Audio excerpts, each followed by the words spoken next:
అన్న గురించి కొన్ని మాటలు చెప్పాలని ఆశపడుతున్నాను. నేను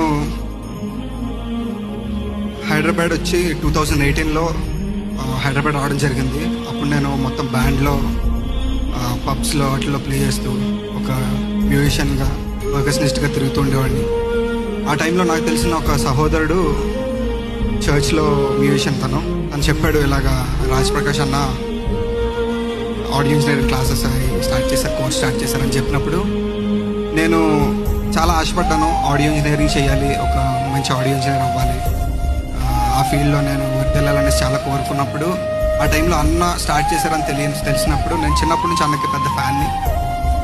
ఏంటంటే మొత్తం మీకు కూడా తెలుసు అన్న ఆ టైంకి ఎలా ఉండేవారో ఏంటో ప్రతిదీ.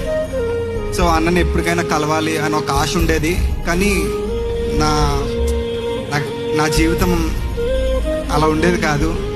ప్రతిదీ డ్రాబ్యాకే అన్ని లోకానుసారంగా ఉండేవాడిని కాబట్టి నేను వెనకడిగేసేవాడిని. కానీ ఆపర్చునిటీ దొరికినప్పుడు నేను ఆడియో ఇంజనీర్గా అన్న దగ్గర చేరిన తర్వాత 2019లో అన్న ద్వారా దేవుడు నాతో మాట్లాడిన తర్వాత నేను తీర్మానించుకున్నాను, ఇంకా నేను ఫుల్ టైం మినిస్టర్ రావాలనేసి. అన్నతో చెప్పాను, అన్న నేను అన్నీ వదిలేసి వస్తున్నానన్నా అని చెప్పినప్పుడు అన్న